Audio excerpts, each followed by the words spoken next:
And we're so grateful she's here, and she will introduce her colleagues, and then we will probably be taking a break in the middle of this panel to accommodate the Vice President's schedule, and so we'll work with it. Thank you.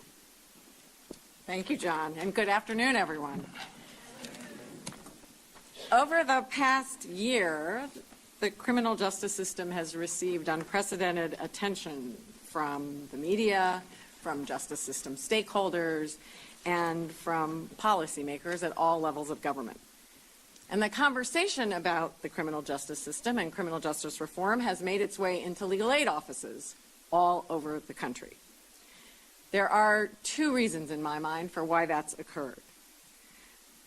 First, because as Representative Kennedy just observed, the lines between criminal and civil are blurring. And legal aid lawyers today are increasingly active at the intersection of the criminal justice system and the civil justice system. And again, as Representative Kennedy so poignantly explained, re-entry is a great example. Many people returning to their communities after serving time in prison have critical civil legal needs. They may need a child support order modified, and they may need a court order to see their children. They may need their driver's license reinstated. They may be eligible to have their records sealed or expunged. And legal aid lawyers are working all over the country to resolve these issues, and they help ensure that people get a second chance in life.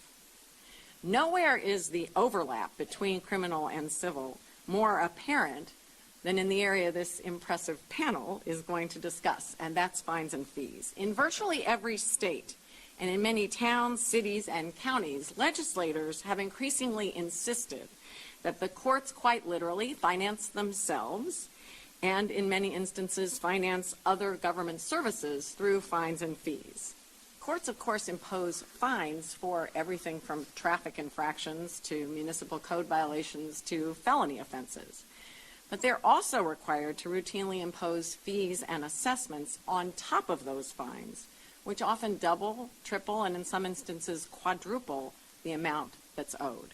In my former home state of California, a $100 speeding ticket carries with it an additional $390 in fees and assessments to fund everything from court operations and construction to emergency medical services. For many low-income people, $490 is an impossible amount to pay. And it's certainly an impossible amount to pay all at once.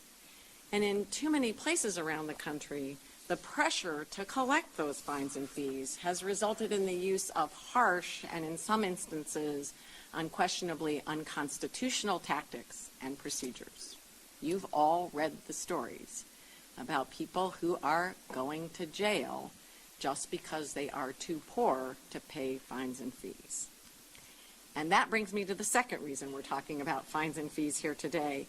The people who can't afford to pay them, they're legal aid clients. They're the same people. And they walk into legal aid offices every day, and to them, the distinctions we make between civil and criminal don't really matter. It's all one justice system. And if a legal aid client has to serve time in jail, even for just a few days, a cascade of civil problems can follow. They may lose their job, their home, custody of their children, and often their driver's license. In some jurisdictions, some of the fines and fees are not criminal at all. They're civil infractions, and legal aid lawyers are involved in helping people to resolve those issues. And finally, many of these same issues plague the enforcement of child support, a quintessentially legal aid issue. We have today a superb panel of Chief Justices here to talk about what I think all of us can agree is an enormously complicated problem and one that unfortunately does not have a one-size-fits-all solution. So let me introduce our panel. They are 7 Chief Justices who are leading their state courts and the conversation around the country on these important issues. To my far left is Arizona Chief Justice Scott Bales, Missouri Chief Justice Patricia Breckenridge, my new home chief, District of Columbia Chief Judge Eric Washington, Texas Chief Judge Nathan Hecht, Florida Chief Justice George LaBarga, North Carolina Chief Justice Mark Martin, and South Dakota Chief Justice David Gilbertson. I'm going to pose a question to each of them, and let me warn everyone, we have 7 Chief Justices and 45 minutes. And I've asked the chiefs to keep their responses to about 4 minutes so that perhaps we can save a little time for discussion. And that means I get to do something that as a trial judge for 10 years, I've longed to do. I get to overrule a chief, with all due respect. So let's get started. Justice Bales, last month you created a task force on court-ordered fines, fees, and pretrial release, and you gave that task force an ambitious agenda. What do you hope the task force will achieve, and is there a role for legal aid in Arizona to play in helping the task force to accomplish its goals?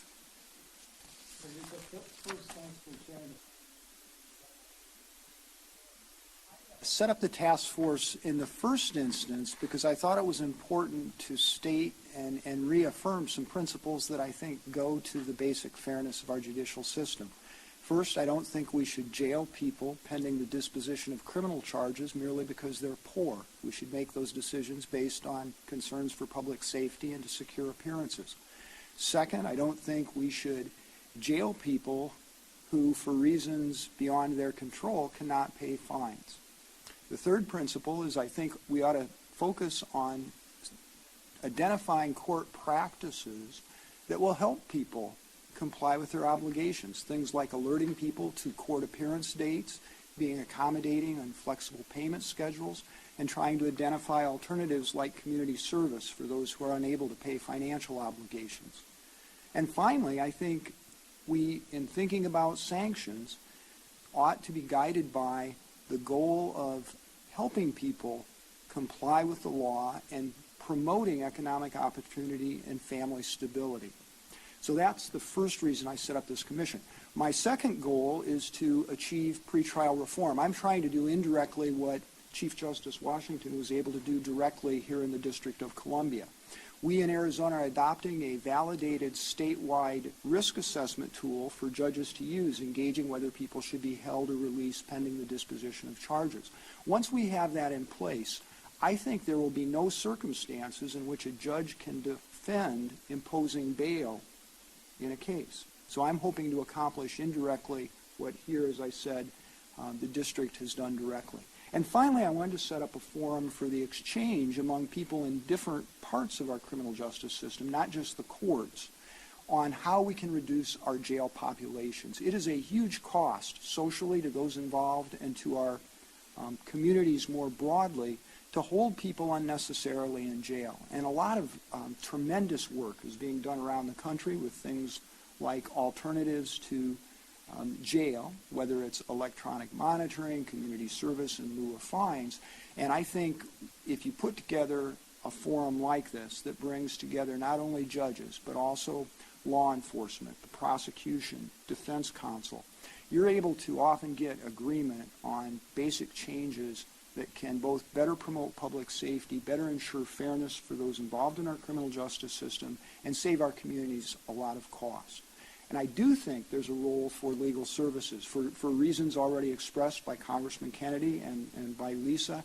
People that get caught up in this often web of repetitive minor offenses, they come with a whole bundle of unmet civil legal needs. They need help with housing. They need help with public benefits. They need help with employment.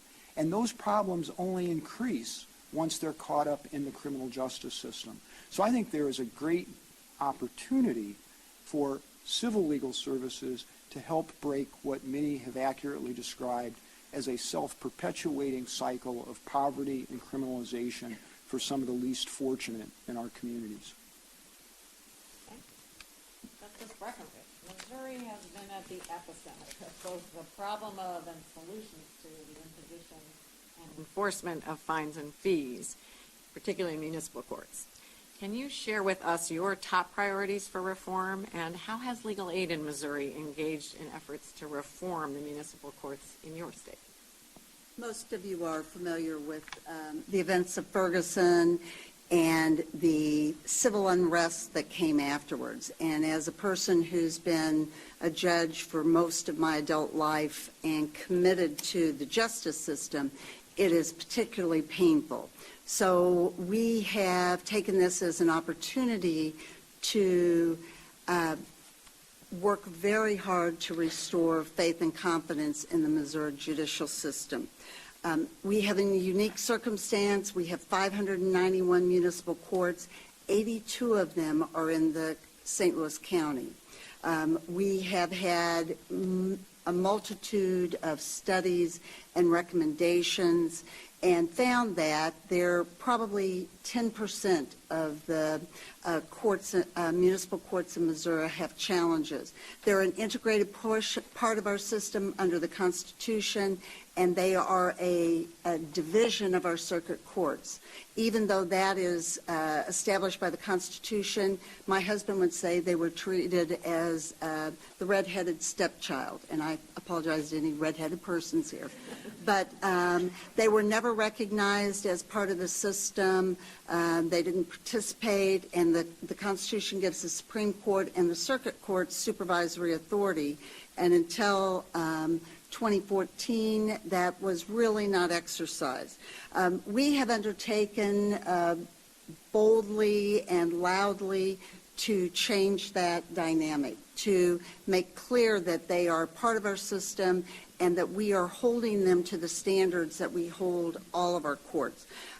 We have appointed a blue ribbon work group of former Supreme Court justices and have undertaken reform and best practices all the way through.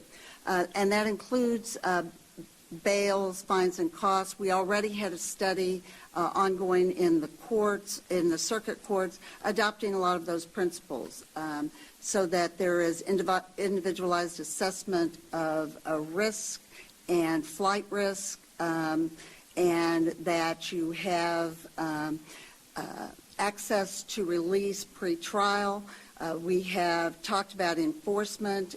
We found many judges had a disconnect between what we know in collections of, say, child support, that you had to have the immediate assessment of ability to pay. You could only incarcerate someone if it was absolutely willful, and also in the criminal justice system that you're entitled to representation. And in the municipal system, those principles were not recognized. So we're reinstating that. The role, it's very interesting to me, as important as we all recognize counsel is, the role of legal services is very great in our second largest municipality, Kansas City. The city of Kansas City has a $1 million contract with legal services. They provide 12 attorneys. There is an attorney at every docket call in that municipal court. In the St. Louis area, it may be because we have the second lowest funding for public defenders, and whether there has been a culture that people accept you're not going to have representation. In St. Louis, the gold standard there is supposedly the St. Louis City Municipal Court compared to the county, and there is no mechanism whatsoever for providing counsel. The individual of the 82 municipalities, some of them have a mechanism, but in all the studies, the lack of an opportunity to have counsel has not come to the forefront. So that's something the court was undertaking on their own. Great. Well, thank you.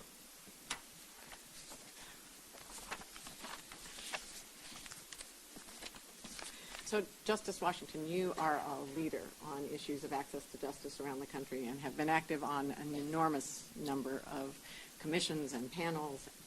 How do you think the problem of fines and fees affects people's faith and confidence in the courts?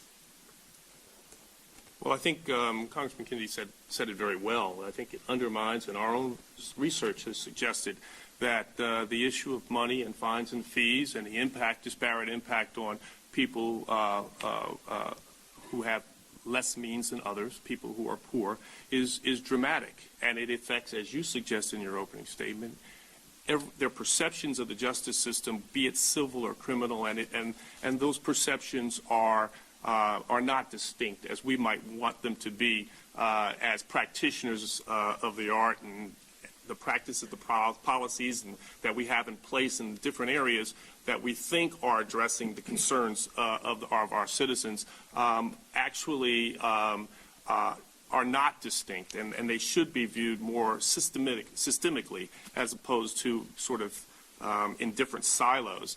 I think there's a couple of things that are important, and I think they've been brought up by at least by Chief Justice Bales and Chief Justice Breckinridge. It's a very complicated issue, and what I've learned going around the country is fees, fines, and bail, while all money, are different.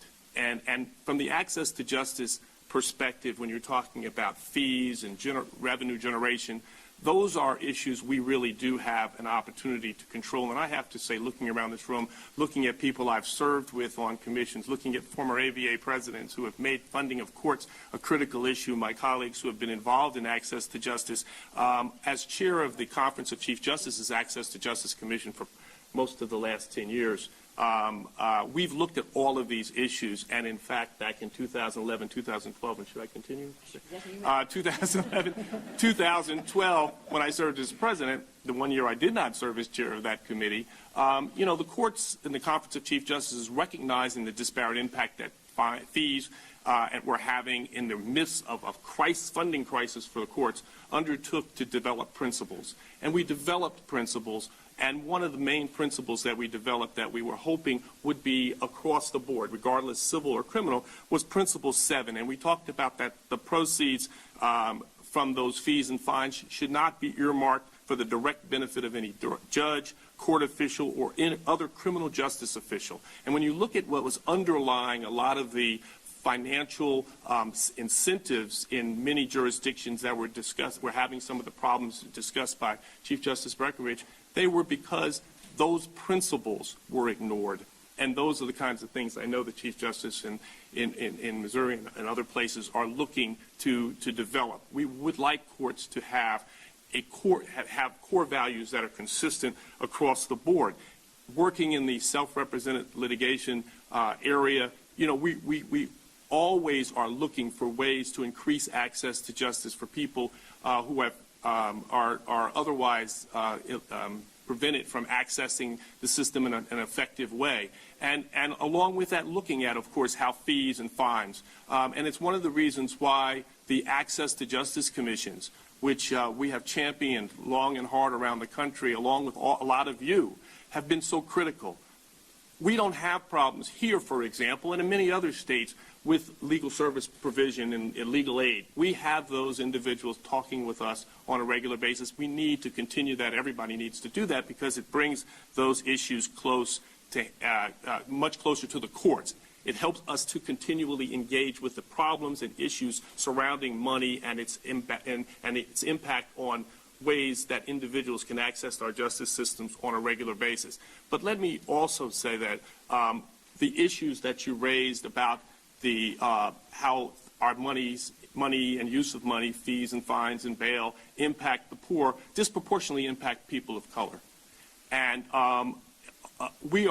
that is not something that's lost on us as chiefs. It's certainly not lost on members of the Access to Justice Commission or the National Conference of State Courts, or in fact the Conference of State Court Administrators. Back earlier this year, we established what we call a advisory board on community engagement, the purpose of which is to go out and finally develop, with the help of communities of color, ways of engaging them on a regular basis that will allow us to foresee and perhaps head off some of the problems that occur when we use money and other resources that denies access to, or other policies that deny access to individuals. That process, that board has been very active. It was established earlier last year, and we are about to engage in a listening tour. The purpose of it is, and we're going on a national listening tour. We've got talent who is steeped in community affairs. In this case, Tavis Smiley and the public broadcasting to support our efforts to reach out to the community. But what we're really trying to do in that effort is develop tools that presiding judges and community judges and other judges who want to continue to engage, who want to see and understand the problems before they become huge, out of control problems, which create the kind of distrust or lack of trust, as you suggested in your question, public trust and confidence in the courts can be addressed. And so we are, I think, at a national level, trying to build into our infrastructure an opportunity for judges to better interact, as opposed to being the reactive institutions we've been in the past, to be even more proactive, but not proactive in telling people what we're going to do for them, but proactive in figuring out how to have those individuals talk to us in a meaningful way so that we can actually develop policies and practices that will eliminate barriers to access. Very exciting. Thank you. And we are now going to take our break so that we can have the Vice President come talk with all of us. So we'll be back.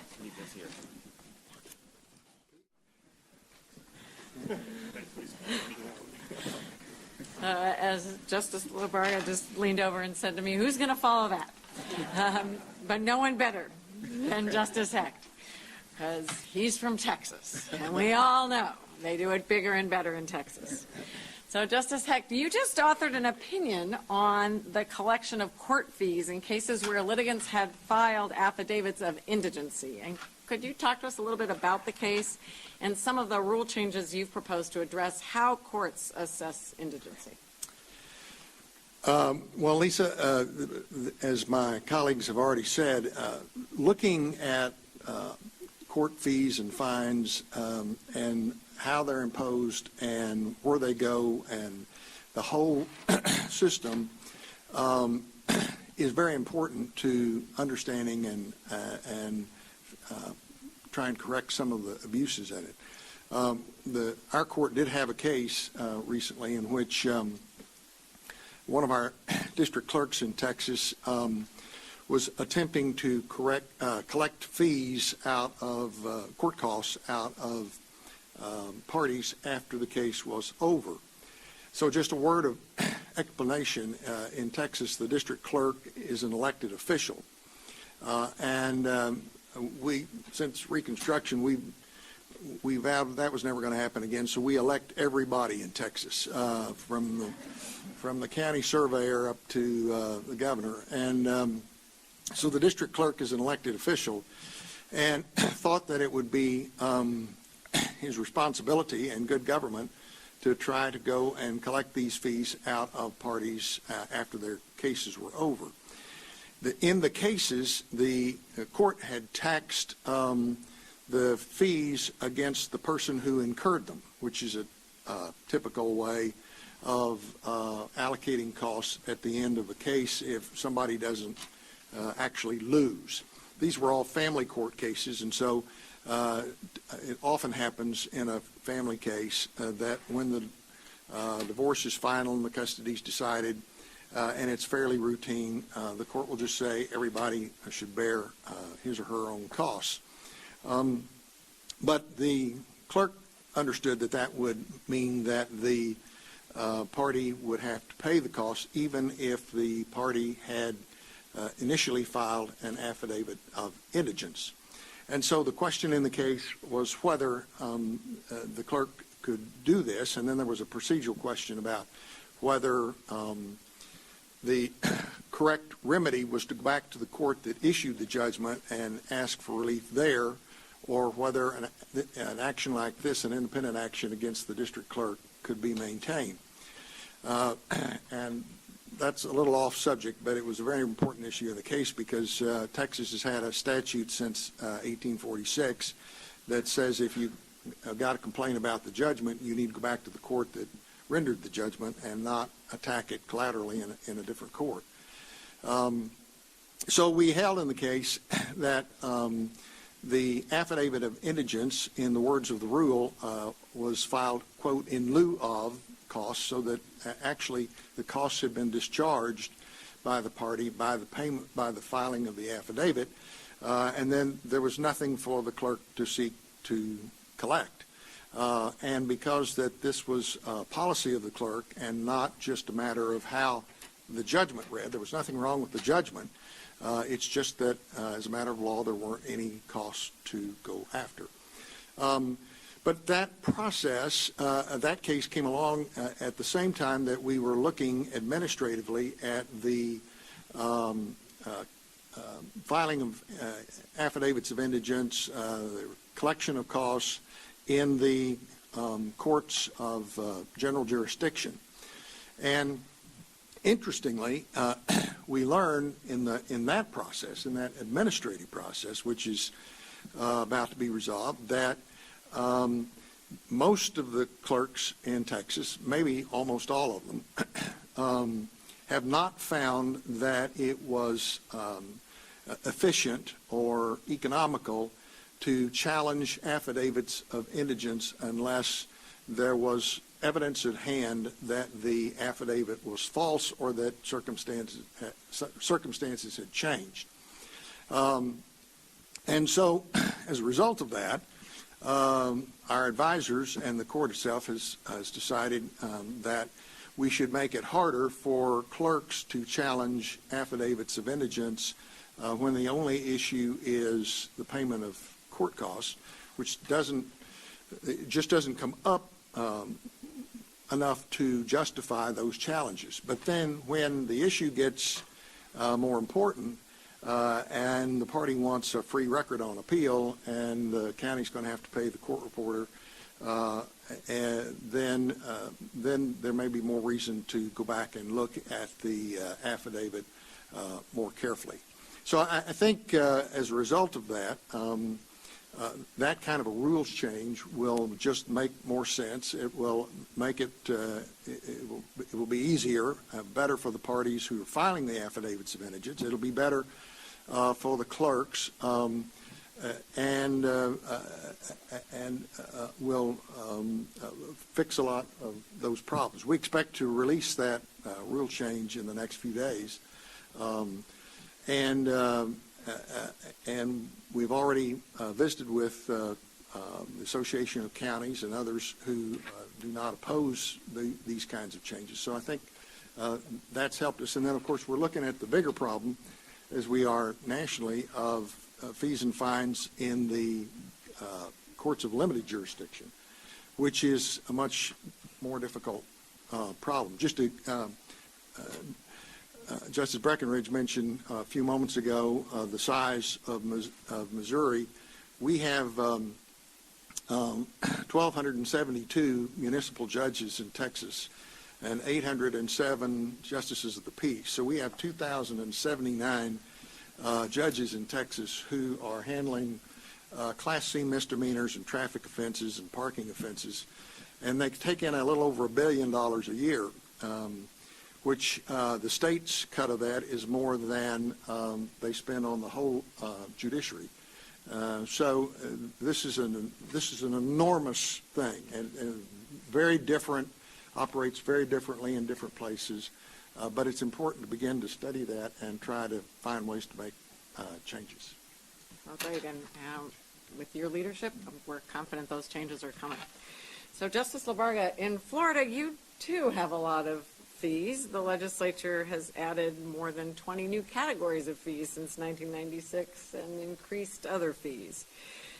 How do you ensure that courts offer appropriate alternatives to fines and fees for clients who can't afford them, and how can legal aid help you and help your courts?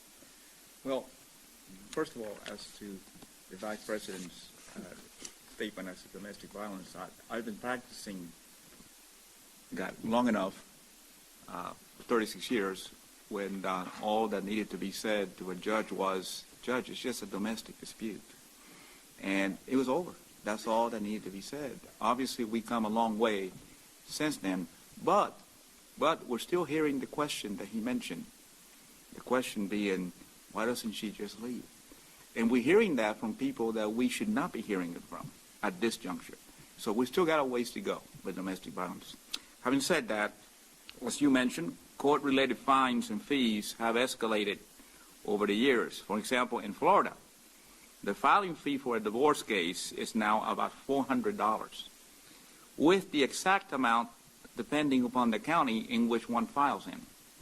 This, combined with other expenses and costs that are tagged on into it of a family court case is beyond the reach of some people, not just low-income people, middle-class people. So what happens?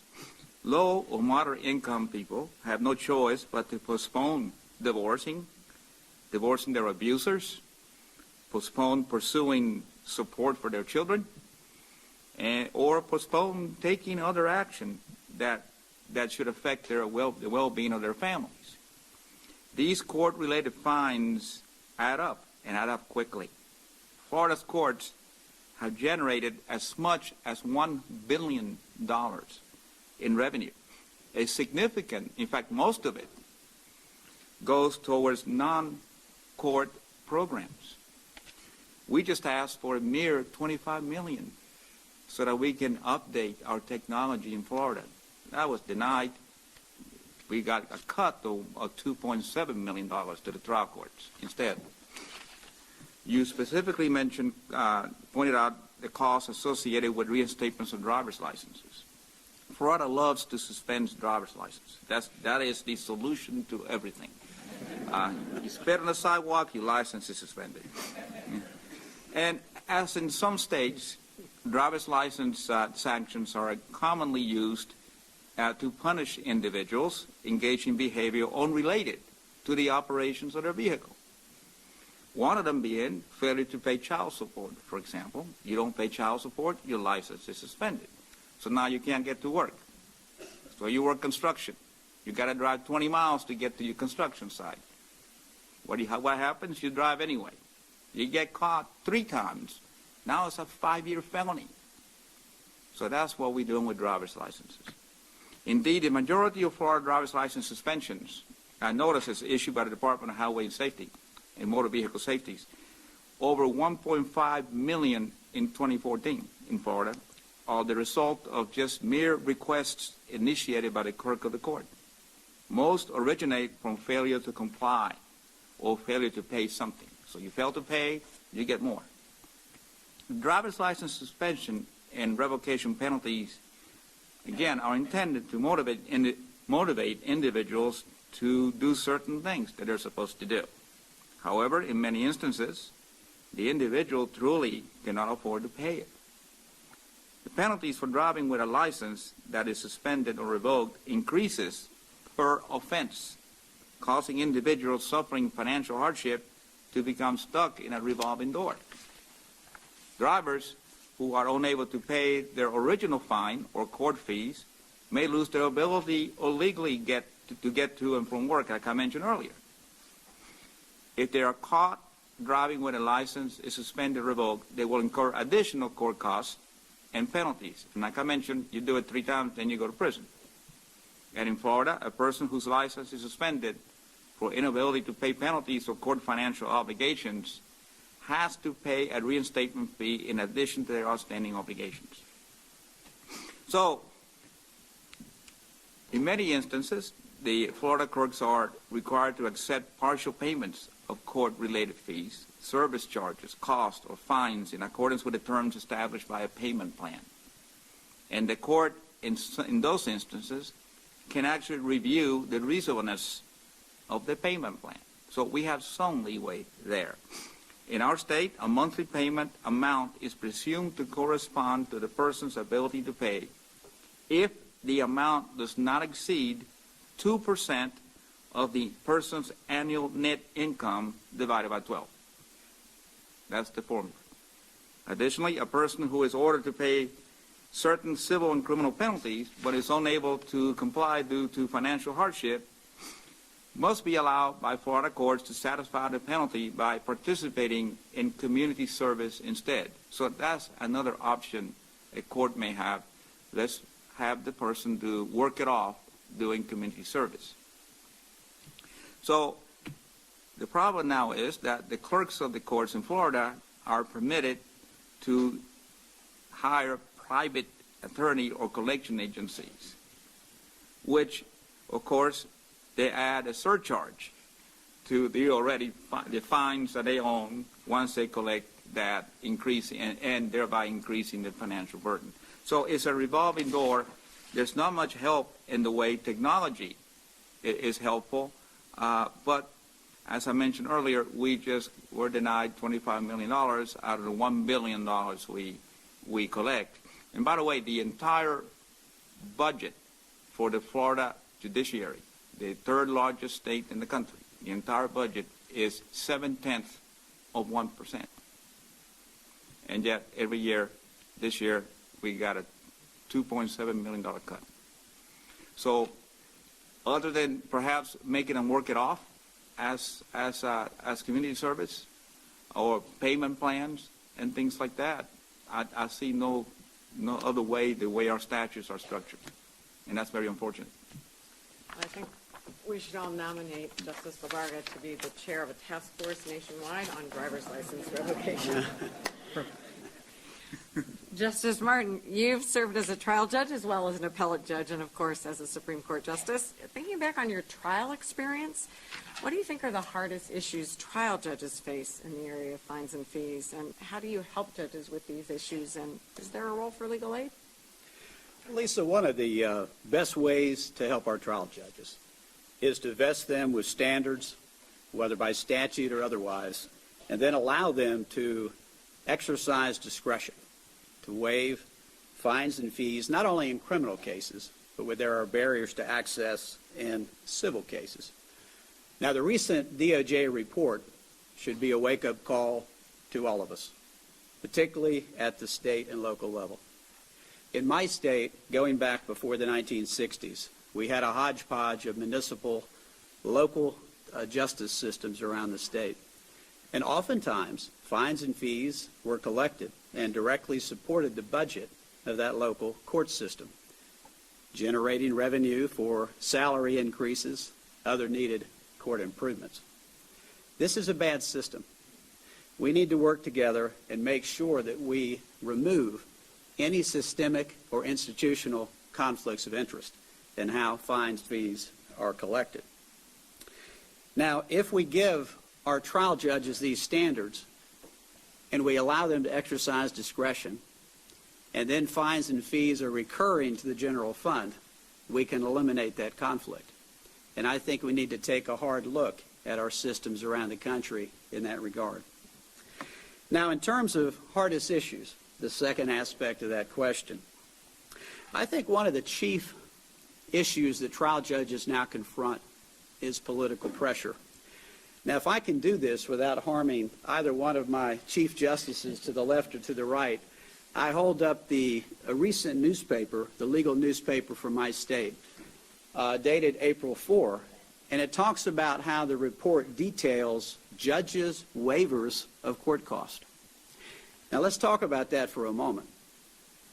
With new IT technology, the court system in my state is now required to track on an annualized basis whether waivers are effectuated not only by district, but by every judge. Imagine the chilling impact and essentially the public shaming of judges who are trying to do their best and to make sure that fines and fees are not imposed on low-income litigants when there is no meaningful ability to pay them.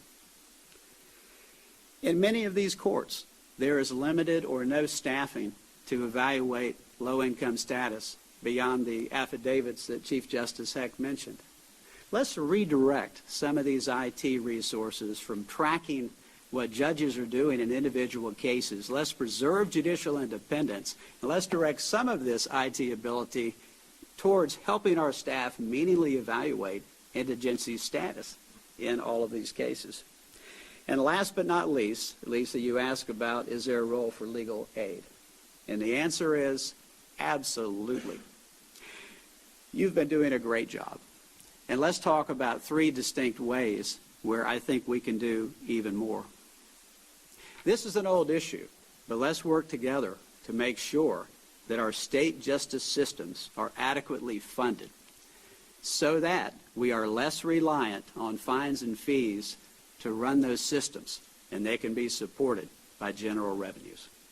Secondly, I would encourage each of you. I commend Chief Justice Bales for the commission that he started in Arizona. I have a general futures commission, and we are looking at this issue. I hope you will go back to your jurisdiction and really try to get the ball rolling to have a commission to look at these important issues and to serve on such commissions.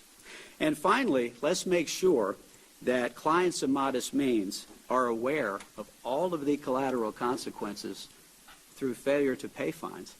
As I listened to my friend, the Chief Justice of Florida, I realized that at the very time that an individual is having hard luck, if they lose their license, they won't be able to go to work, at least legally, and it literally becomes that cycle. So let's work together to protect our judges from this political pressure, to stand tall for judicial independence, and to support just outcomes so that people are not incarcerated for simply being low income. Thank you. Well, thank you. And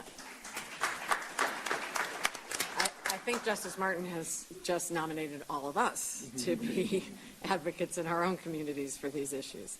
So finally, Justice Gilbertson, you're the current chair of the Conference of Chief Justices, which has, together with the Conference of State Court Administrators, established a national task force on fines and fees, which I am proud to say the Department of Justice is helping to fund. And what do you hope the work of the task force will be, and how do you think that's going to help you in South Dakota? The National Task Force on Fines, Fees, and Bail Practices has a little bit of history with our organization. In 1986, the same year as the United States Supreme Court Bearden decision, the Conference of Chief Justices adopted a position paper along with its sister organization, COSCA, entitled Standards Relating to Court Costs. And it's followed that up with several other applicable resolutions, the most recent being 2012 position paper entitled Courts Are Not Revenue Centers.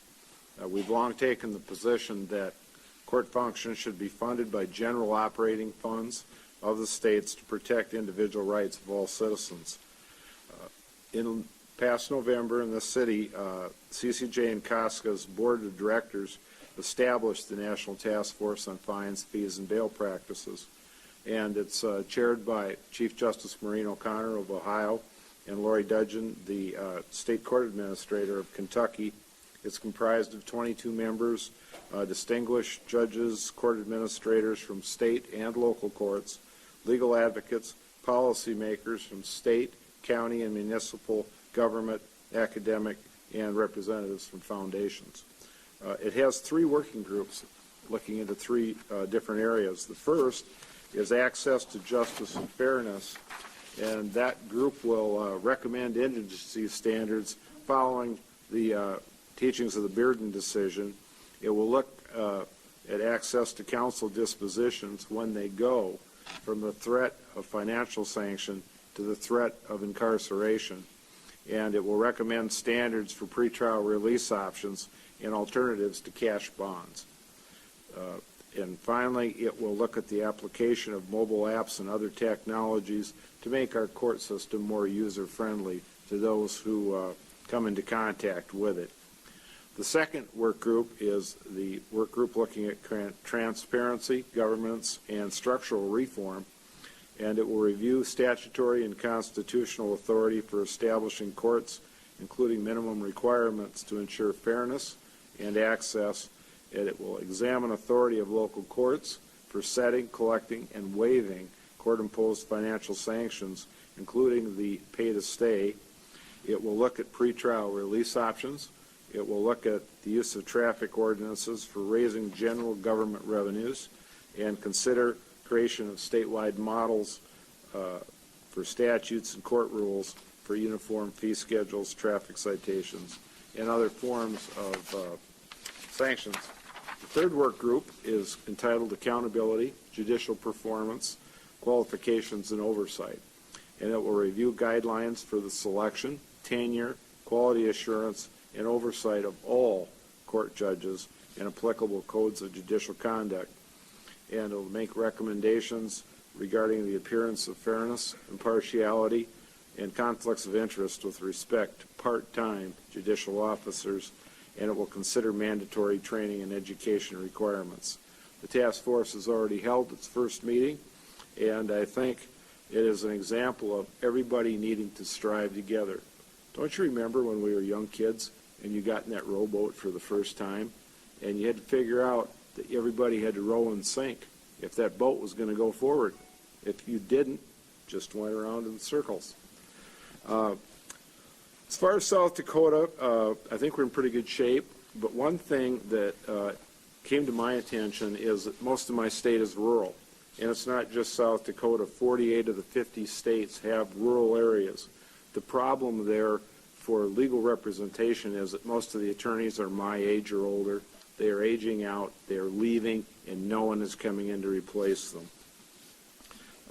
You can talk all you want about various aspects of legal services, but it really comes down to, if you don't have attorneys out there, you really don't have anything. So I was able to get our legislature to fund a program that if you agree as an attorney to go into a rural area, in our case a county under 10,000, and stay there for 5 years as a practicing attorney in a private practice, the state will refund the cost of your legal education at 20% a year over the 5 years. And this then will provide a base for pro bono services, which is where most of it's coming from out there, because in the rural areas we don't have organized legal aid offices. And it will also provide that critical need for defense counsel in criminal cases. The program's been highly successful. In 2.5 years, we have contracts with 17 of our 40 counties that have signed up for the program that will place attorneys in these rural areas to once again fill this essential need. So that's what I have. Oh, that's terrific. Thank you. Justice Bregman, do you have the last brief comment? We have programs in Missouri and around the country where we say there are lessons from Ferguson. And I think this group, I left unsaid the conclusion. The lesson from Ferguson for this group is it is not a coincidence that the abuses in the system occurred in courts where there was not legal representation, that appeals would have been taken or writs would have been filed. And the system got where it was because your counsel were not in those courtrooms, because all the rules, we've changed some of them, but the rules and the structure of the system was the same as it is in other places. And there was not representation for those persons to prevent the abuses. The judges wouldn't have done that if there had been counsel in the courtroom. Without doubt. So I hope you'll all join me in thanking the chiefs on either side of me.